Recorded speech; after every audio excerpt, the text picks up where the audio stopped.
పాడుతా తీగ silver Jubilee series 25 పాడుతా తీగ Pravasthi element అయ్యారు. అయితే కొన్ని కారణాల వల్ల నేను ఎలిమెంట్ అయ్యాను అనేసి ఆవిడ తెలుపుతున్నారు సోషల్ మీడియాలో. అయితే దాని గురించి తెలిసిన మన గోపిక ప్రొడక్షన్స్ వారి ప్రొడ్యూసర్ మేడం వివరణ తెలిపారు. దాని గురించి ఒకసారి తెలుసుకుందాం. అందరికీ నమస్కారం. గత 2 రోజులుగా సోషల్ మీడియాలో ఈటీవీ పాడుతా తీగ ప్రోగ్రాం గురించి అండ్ జ్ఞాపిక ఎంటర్టైన్మెంట్స్ ఆ ప్రొడక్షన్ గురించి చాలా డిస్కషన్ జరుగుతుంది. దాని మీద ప్రవస్తి గారు ఎలిగేషన్ చెప్పడం కూడా జరిగింది. సో ఆ క్లారిటీ ఇవ్వటం కోసమే నేను ఈ వీడియో చేస్తున్నాను. So point by point Pravasthi గారు ఏం చెప్పారో దాని గురించి నేను మీకు క్లారిటీ ఇవ్వబోతున్నాను. ఫస్ట్ ఆవిడ మాట్లాడిన దాంట్లో నాకు సాంగ్ సెలెక్షన్లోనే బయాస్ చేశారు. వాళ్ళ ఫేవరెట్ కంటెస్టెంట్లకి ఒక సాంగ్స్ ఇచ్చేవాళ్ళు, నాకు నచ్చని పాటలు, నేను పాడలేని పాటలు అనుకున్నవి చూసి ఇస్తారు అని ఇలా మాట్లాడారు. బట్ సాంగ్ సెలెక్షన్ ఎలా ఉంటుంది అంటే చెప్తాను.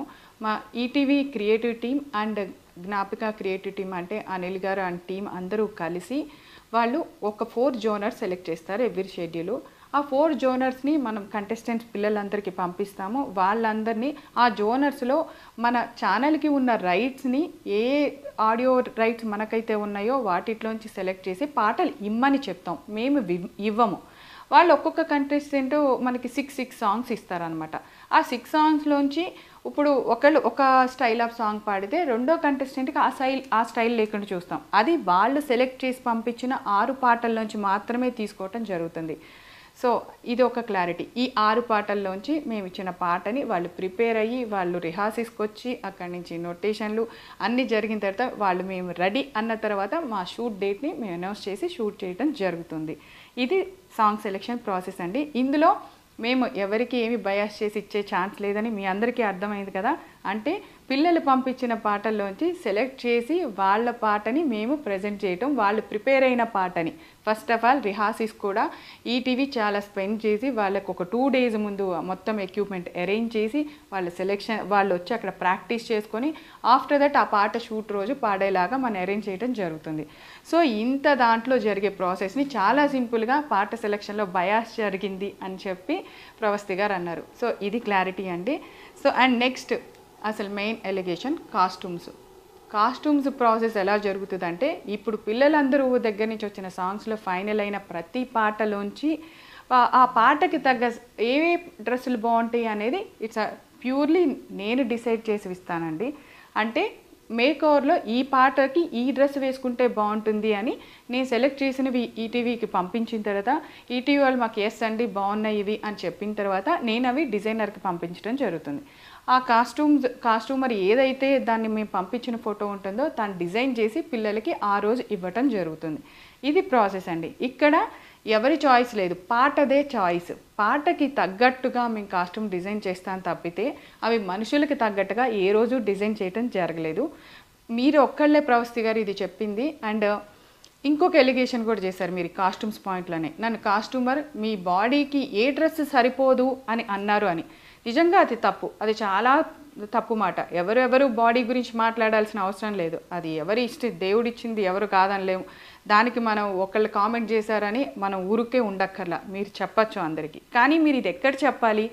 మీరు షూటింగ్ జరుగుతున్నప్పుడు సెట్లో అక్కడ నాకు కానీ షో డైరెక్టర్ అనిల్ గారికి కానీ అండ్ అక్కడ ఉన్న ఈటీవీ ప్రొడక్షన్ మేనేజర్కి కానీ మీరు చెప్పాలి. బాధ్యతగా ఉంటే, మీరు బాధపడి ఉంటే ఆ విషయంలో మీరు ఆ రోజు చెప్పకుండా ఈరోజు ఆఫ్టర్ ఎలిమినేషన్ వచ్చి నా బాడీ షేవింగ్ చేశారు, నన్ను ఈ డ్రెస్సులు వేసుకోమన్నారు, నన్ను ఇలాగే ఉండమన్నారు అని చెప్పారు.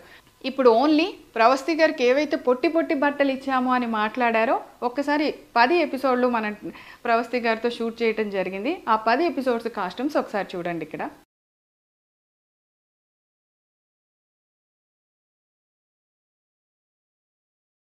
ఇందాక నేను కాస్ట్యూమ్ సెలెక్షన్ దగ్గర ప్యూర్గా నేను అనే మాట ఎందుకు వాడానో తెలుసా? ఈటీవీ ఇంత చిన్న విషయంలో కూడా ఎంత కేర్ తీసుకుందో చెప్పడానికి. ఆడపిల్లలు 7 ఉన్నారు, మగపిల్లలు 7 ఉన్నారు. సో ఆడపిల్లల కాస్ట్యూమ్స్ విషయంలో జాగ్రత్తలు ఒక ఆడపిల్ల తీసుకుంటుందనే విషయాన్ని కూడా వాళ్ళు కన్సిడర్ చేసి ఈ బాధ్యత నాకు అప్పచెప్పటం జరిగింది. సో ఇలాంటి బాడీ షేమింగ్ మాటలు, ఇలాంటి డ్రెస్సు ఇలా వేసుకో అలా వేసుకో అని మాట్లాడటానికి యాజ్ ఏ ఒక ఆడపిల్లగా నాకు కూడా మనస్సాక్షి ఉంది. అలా ఎప్పుడూ నేను మాట్లాడలేదు ప్రవస్తి గారు. సో మీ మనస్సాక్షికి తెలుసు అనుకుంటున్నాను ఆ విషయము. ఇప్పటి వరకు పాడుతా తీగ చరిత్రలో అట్లీస్ట్ ఒక స్లీవ్లెస్ అనే డ్రెస్ వేయటం కూడా జరగలేదండి. అది చెయ్యం మేము, ఎందుకంటే పాడుతా తీగకి ఒక హిస్టరీ ఉంది. ఏ ప్రోగ్రామ్కి లేనంత చరిత్ర ఆ ప్రోగ్రామ్కి ఉంది. దాన్ని ఎవరూ తక్కువ చేసుకోవాలని అనుకోము. అండ్ ఈటీవీ నాకు ఇచ్చిన ఈ అవకాశాన్ని నేను ఏ మాత్రము దాన్ని ఒక్క విషయంలో కూడా ఇలా ఉండవు అనమాట. పాడుతా తీగ షెడ్యూల్ అంటే మా టీం అందరూ ఎంత అలర్ట్గా ఉంటారో మాకు తెలుసు. అండ్ బాలు గారు ఉన్నప్పుడు చాలా బాగుంది. ఇప్పుడు ప్రొడక్షన్ రాగానే, ఇప్పుడు వీళ్ళు రాగానే చెడిపోయిందని ఒక ఎలిగేషన్ కూడా అన్నావమ్మా. మేము బాలు గారు ఉన్నప్పుడు కూడా జ్ఞాపక ఎంటర్టైన్మెంట్స్ ఆయనతో అసోసియేట్ అయ్యి కొన్ని సీజన్స్ చేయటం జరిగింది పాడుతా తీగ. అండ్ బాలు గారితో మేము స్వరాభిషేకం కూడా అసోసియేట్ అయ్యి చేయటం జరిగింది. సో బాలు గారితో మాకు ఒక అసోసియేషన్ ఉందమ్మా.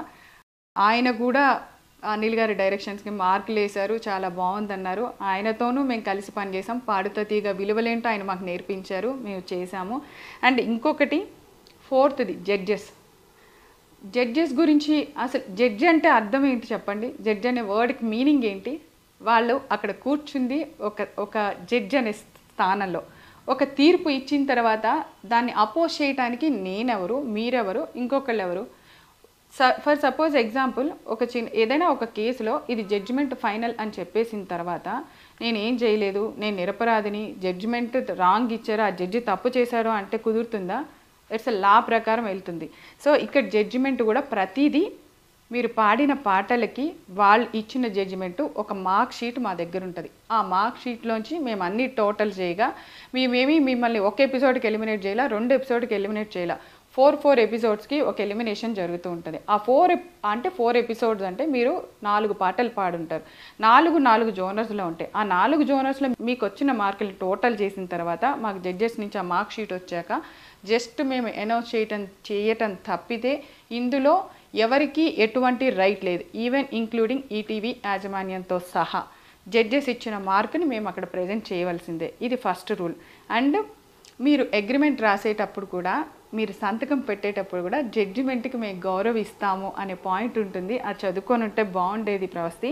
మీకు అన్ని పాయింట్స్ మీరు అడిగిన, మీకు అనిపించిన బాధగా అనిపించిన అన్ని పాయింట్స్ మీద బయట వాళ్ళకి అర్థం అవ్వాలి అని చెప్పి నేను క్లారిటీ ఇవ్వటం జరిగింది.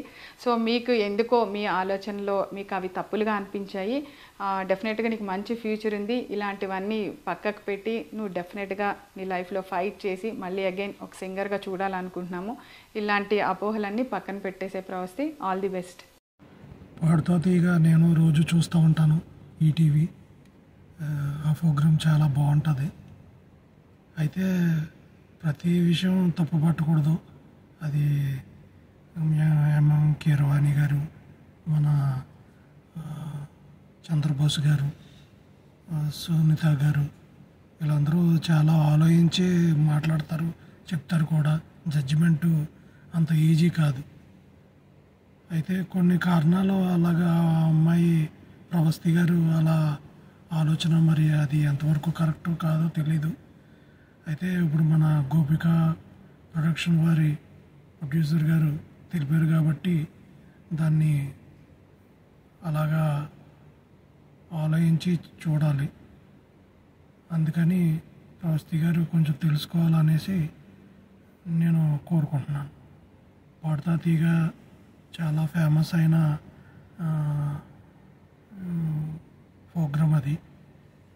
అందు గురించి కొంచెం ఆలోచించాలి. ఓకే, అందరికీ ధన్యవాదాలు.